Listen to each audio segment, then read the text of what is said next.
There is a city in the heart of England that made more things than anywhere else on earth. Buttons, guns, jewellery, cars, bicycles, chocolate, steel, rubber, glass.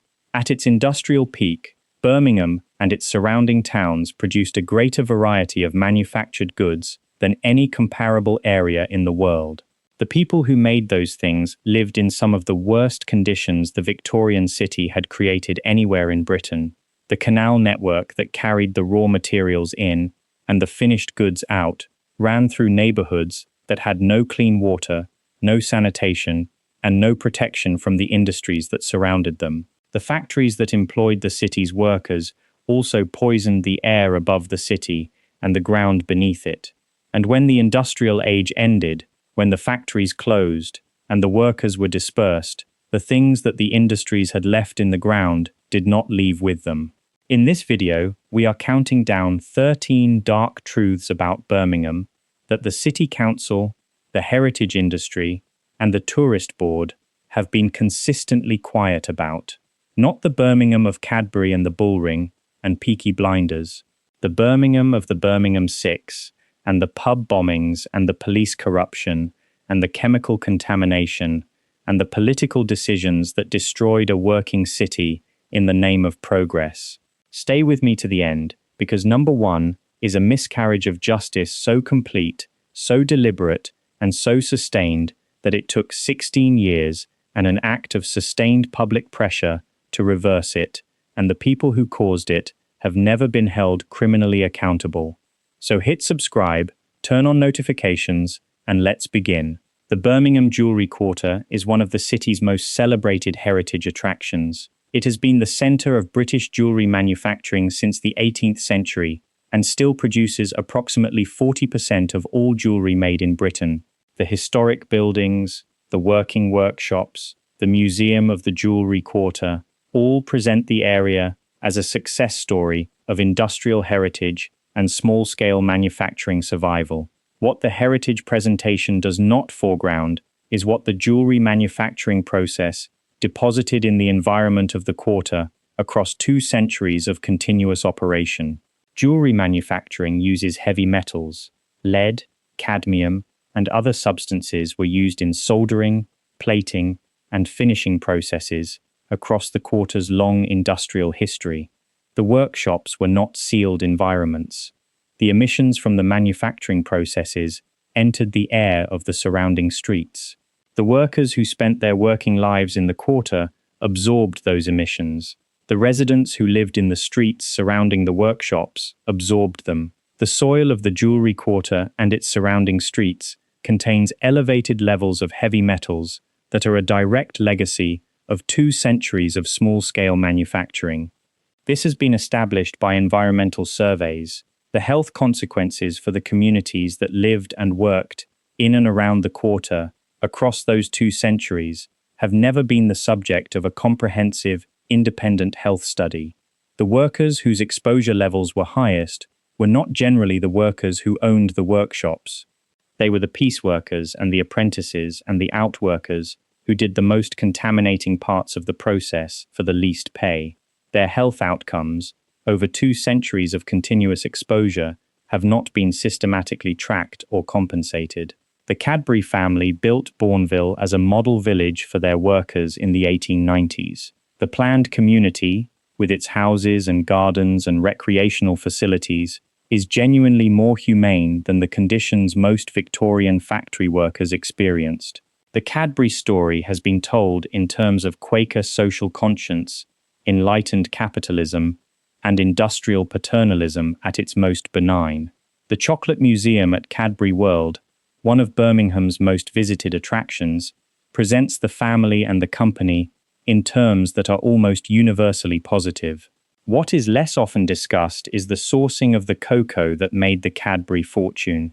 In the early 20th century, the Cadbury company was confronted with evidence that the cocoa it purchased from the Portuguese island of São Tomé and Príncipe off the West African coast was produced using labor that was, in practice, if not in formal legal definition, a form of slavery. Contract workers were brought from Angola and other parts of Portuguese Africa to the island's cocoa plantations under conditions that prevented them from leaving, and that the journalist Henry Nevinson documented in 1905 in an exposé called A Modern Slavery. William Cadbury, who led the company at the time, knew about the conditions before Nevinson published. He visited São Tomé personally in 1908. He continued to purchase the cocoa for 3 years after Nevinson's publication. When the Standard newspaper accused Cadbury of profiting from slave labour in 1908, Cadbury sued for libel and won a farthing in damages, the lowest possible award, which the judge made explicit was intended to signal that while Cadbury had technically won the case, his conduct had been found wanting. The Cadbury World presentation of the family's history does not engage with this chapter in any depth that visitors to the attraction would find uncomfortable. On the 21st of November 1974, 2 IRA bombs exploded in Birmingham city centre, in the Mulberry Bush pub, at the base of the rotunda, and in the tavern in the town on New Street. 21 people were killed, 182 were injured. It remains the deadliest terrorist attack in Birmingham's history. Within days of the bombing, West Midlands police arrested 6 Irish men who had been in Birmingham at the time of the attacks. The 6 men, who became known as the Birmingham Six, were convicted of the murders in August 1975 and sentenced to life imprisonment. Their convictions were based substantially on confessions that were obtained under conditions that the men said involved severe physical abuse, and on forensic evidence that was subsequently shown to be deeply flawed. The forensic scientist whose evidence was central to the prosecution, Frank Skews, testified that nitroglycerine had been found on the men's hands, evidence of recent handling of explosives. Subsequent testing showed that Skews's test could produce a positive result from any number of common substances, including cigarette smoke, playing cards, and old banknotes. The Birmingham Six spent 16 years in prison for murders they did not commit. They were released in 1991 when the Court of Appeal quashed their convictions.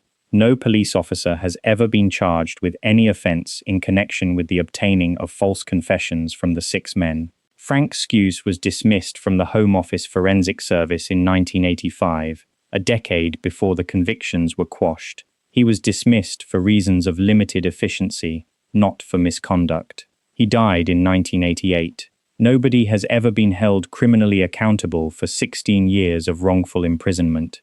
At Longbridge in the south of Birmingham, in a series of vast factory buildings that occupied over 100 acres at its peak, the Austin and then British Leyland and then Rover Car Company manufactured cars for most of the 20th century. At its peak in the 1960s, the Longbridge plant employed approximately 20,000 people. The cars produced here, the Austin 7, the Mini, the Metro, the Rover 75, were not only vehicles, they were the economic infrastructure of an entire region. The supply chain that supported Longbridge reached across the Midlands, through hundreds of small component manufacturers in Birmingham, Coventry, Wolverhampton, and the surrounding towns. When Longbridge closed in 2005, it did not close in isolation. It closed as the final act of a 50-year decline that had been shaped by management decisions, government decisions, union decisions, and investment decisions that produced an industry that could not compete. This channel covered the British Leyland disaster in the video on British institutions that got away with it. But the Birmingham dimension of that story, the specific impact on the communities that built their lives around the Longbridge plant, and the supply chain it anchored, deserves specific attention. The workers at Longbridge were given redundancy terms and dispersed. The site has been partially redeveloped. A retail park, a technology park, and some residential development now occupy parts of what was once the most significant car manufacturing facility in the United Kingdom. There is no comprehensive memorial to what was made here and who made it. There is a supermarket. In the 1960s, Birmingham's city planners developed one of the most ambitious and most destructive urban road schemes in Britain, the Inner Ring Road. The concrete motorway standard road that encircles Birmingham city centre was built in sections between 1960 and 1971. It required the demolition of significant sections of the Victorian city, including established residential and commercial communities, particularly in the Highgate and Hockley areas. The logic of the ring road was the logic of the 1960s.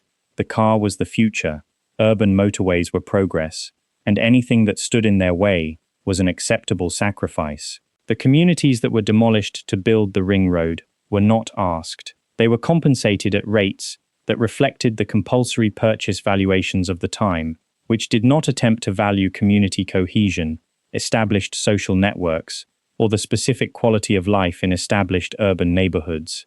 The ring road itself was a failure on its own terms. It did not solve Birmingham's traffic problem. It created new problems. It divided the city centre from the surrounding neighbourhoods in ways that depressed commercial activity in those neighbourhoods for decades. The concrete structures built in the 1960s and 1970s aged badly. Large sections of the ring road have since been demolished or redesigned in the recognition that the original scheme was a planning catastrophe. The communities demolished to build the original ring road have not been rebuilt. The people who lived in them were dispersed and not reconstituted. The city has acknowledged, in its planning documents and its public discussions, that the ring road was a mistake. It has not acknowledged, with anything like the same clarity, what that mistake cost the people whose homes and communities it destroyed. In September 1985, serious riots occurred in the Handsworth area of Birmingham.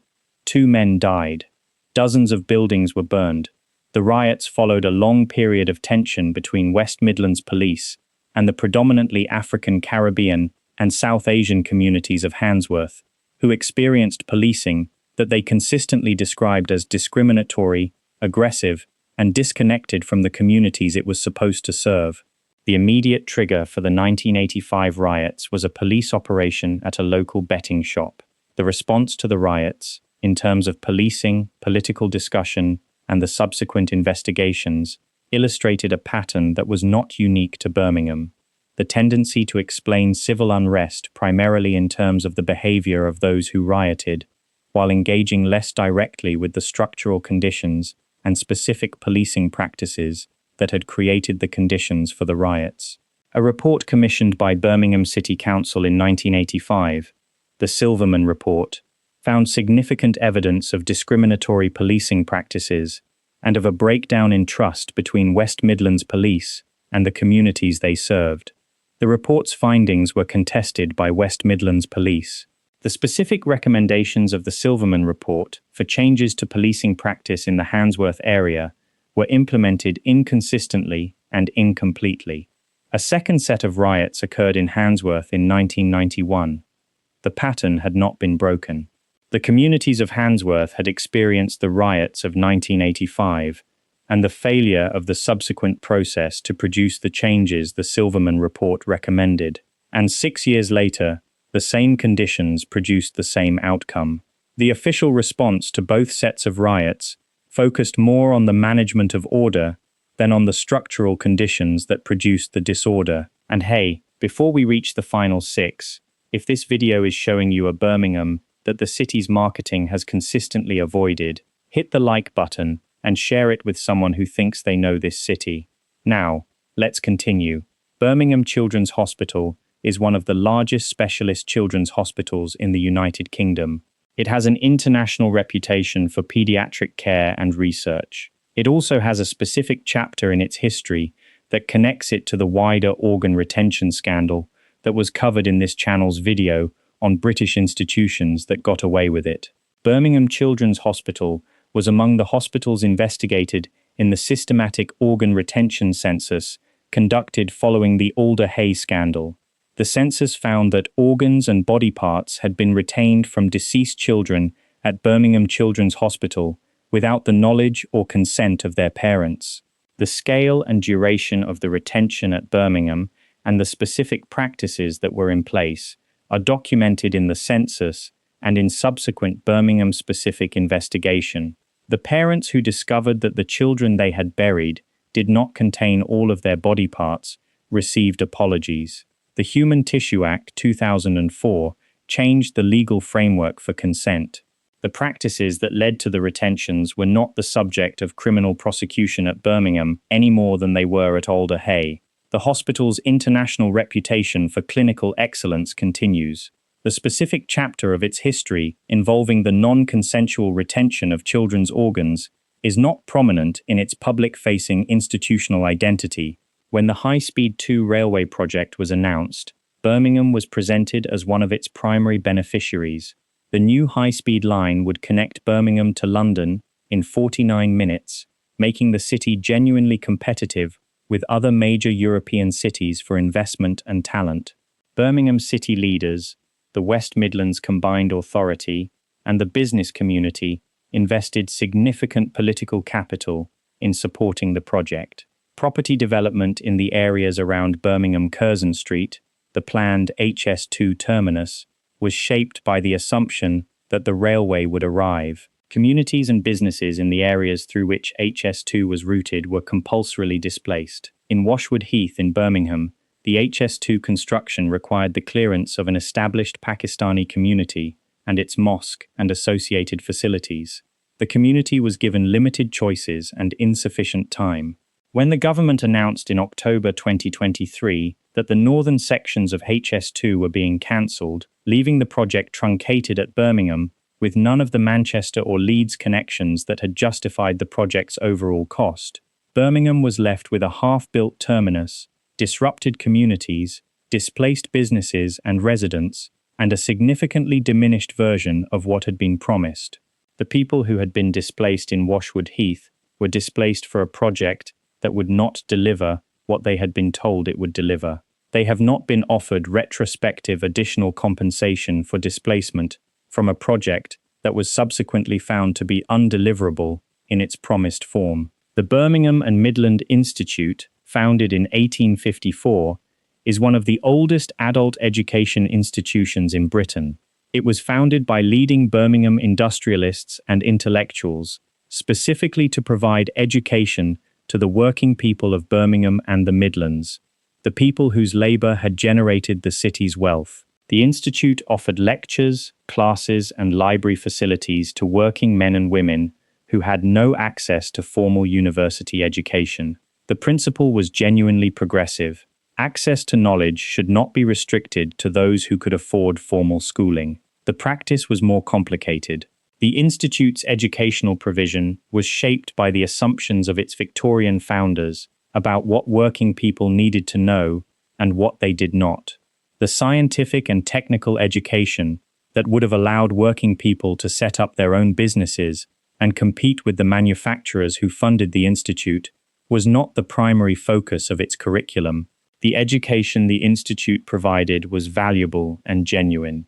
The education it withheld, the business knowledge, the financial literacy, the understanding of capital and investment and property rights that would have allowed working people to accumulate wealth rather than only labor, was the education that the Institute's founders had, and that the Institute's curriculum did not transmit. This is not a conspiracy.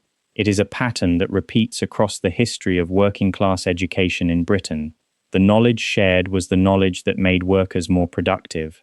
The knowledge withheld was the knowledge that might have made them less dependent. Birmingham's municipal water supply, which was developed in the Victorian period under the leadership of Joseph Chamberlain during his time as mayor, is one of the great achievements of Victorian civic engineering. The Elan Valley reservoirs in Wales, discussed in this channel's video on UK towns the government erased, supplied Birmingham with clean water from 1904. Before the clean water came, Birmingham had no reliable municipal water supply. The water the city's residents drank came from a mixture of private wells, water vendors, and the River Tame, which by the Victorian period was one of the most polluted watercourses in England. Birmingham experienced significant typhoid and cholera outbreaks throughout the 19th century, directly attributable to the contaminated water supply. The specific death toll from waterborne disease in Birmingham, before the municipal supply was established, has never been comprehensively compiled. The outbreaks that killed Brummie residents in the cholera epidemics of 1832, 1848, and 1853, and in the typhoid outbreaks that continued throughout the century, killed primarily in the poorest neighbourhoods, where the water quality was worst and the population density was highest. The achievement of the Chamberlain-era water supply is real and significant.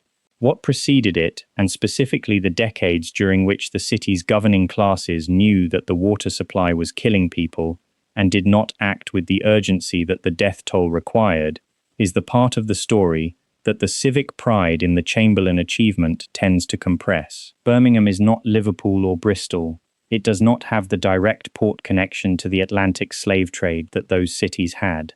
But Birmingham's relationship with the trade in enslaved people is more substantial than the city's heritage presentation generally acknowledges. Birmingham was the principal manufacturer of the guns that were used in the slave trade. The Birmingham gun trade, centered in the gun quarter near St. Chad's Cathedral, produced the muskets and trade guns that were exchanged on the West African coast for enslaved people, who were then transported to the Americas. At the height of the slave trade, Birmingham was manufacturing approximately 100,000 guns per year for the African trade. The trade guns were specifically designed to be cheap, ornate enough to serve as trade goods, and sufficiently functional to be exchanged for enslaved people on the West African coast. The gun manufacturers of Birmingham knew what their products were used for. The trade was legal, the profit was real. When the slave trade was abolished in 1807, and slavery itself in 1833, the Birmingham gun trade continued, finding other markets. The gun quarter is now a heritage area of Birmingham. The Museum of the Jewellery Quarter, adjacent to the gun quarter, presents the manufacturing heritage of the area. The specific connection between the Birmingham gun trade and the Atlantic slave trade is acknowledged in some academic and museum contexts. It is not prominently featured in the city's mainstream heritage presentation of its manufacturing past. In 2022, Birmingham hosted the Commonwealth Games. The international sporting event was presented as a significant opportunity for the city, a showcase for the reinvented Birmingham, and a driver of investment and regeneration in the areas hosting the events. The Alexander Stadium in Perry Barr was the centerpiece of the athletics program. The village built to house the athletes, Athletes Village, was constructed in the Perry Barr area of Birmingham. What the Commonwealth Games promotional materials did not foreground was what was in the ground beneath the Perry Barr development. Perry Barr is an area of Birmingham with significant industrial history, including manufacturing operations that left contaminated ground. Environmental surveys conducted before the Commonwealth Games development revealed elevated levels of contamination in the ground on which the Athletes' Village was to be built. The remediation of that ground, the work required to make it safe for construction, was conducted as part of the development process. The question of whether the remediation was complete and sufficient, and the question of what the long-term environmental status of the site is one that the development's promotional materials did not address directly. The Athletes' Village was subsequently converted to affordable housing. The residents of that housing are living on remediated former industrial land. The completeness and permanence of that remediation, and the specific information available to those residents about the environmental history of the ground beneath their homes, is a question that has not received the attention that the Commonwealth Games hosting did. We opened this video with the Birmingham pub bombings of November 1974. We end with the full story of the 6 innocent men who were convicted of those bombings. Not just what happened to them, but what was done to produce their convictions, who did it, and what happened to those people afterward. The Birmingham Six, Hugh Callaghan, Patrick Hill, Gerard Hunter, Richard McElkenny, William Power, and John Walker, were arrested within days of the bombings. They were Irish men who had the misfortune to be in Birmingham at the time of the attacks. They were subjected to interrogation by West Midlands police that each of them described as involving severe physical abuse. 5 of the 6 signed confessions. They immediately withdrew those confessions and said they had been obtained by force. At trial in 1975, their accounts of the interrogation were not believed. The confessions were admitted. The forensic evidence of Frank Skews, whose testing subsequently proved unreliable, was accepted. All 6 were convicted and sentenced to life imprisonment. They spent 16 years in prison. During those 16 years, They maintained their innocence consistently. Multiple legal challenges failed. The British justice system did not find a way to address the growing evidence that they had been wrongfully convicted. It took journalists, campaigners, and the sustained advocacy of people outside the justice system to keep the case in public view. In 1991, the Court of Appeal quashed all 6 convictions. The Lord Chief Justice, Lord Lane, who had previously rejected an appeal in 1988, with the comment that the longer this case has gone on, the more convinced I am that the verdict of the jury was correct, did not sit on the 1991 appeal. In 1991, when the convictions were quashed, what happened next is the most important part of the story. No police officer was charged with any offence in connection with the obtaining of the false confessions. The officers who the 6 men said had beaten them were not prosecuted. They were not disciplined. Some of them had retired with full pensions before the convictions were quashed. Frank Skuse, the forensic scientist whose evidence helped convict 6 innocent men, had been dismissed from the Home Office Forensic Service in 1985 for limited efficiency, not misconduct, and had died in 1988 before the convictions were quashed. The Director of Public Prosecutions at the time of the prosecutions was not held accountable. Nobody was. The 6 men received compensation. The amounts were disputed and the process was difficult. The compensation did not restore 16 years. It did not restore the health consequences of 16 years of wrongful imprisonment. It did not provide any mechanism for the officers who had beaten 5 of the 6 into signing false confessions to be held criminally accountable for what they had done. Birmingham is a city that has reinvented itself multiple times. It hosted the Commonwealth Games. It has a thriving cultural scene. It is the most ethnically diverse city in the United Kingdom outside London. It has genuine achievements and genuine community. But it is also a city where 6 innocent Irish men were beaten by the police until they signed confessions, were tried on evidence that was subsequently shown to be unreliable, spent 16 years in prison, were released when the justice system finally acknowledged what had been clear to the 6 men themselves since the night of their arrest, and where nobody who did this to them was ever charged with anything. That is not history. That is the city's relationship with accountability. And until that relationship is more directly confronted, the reinvention is incomplete.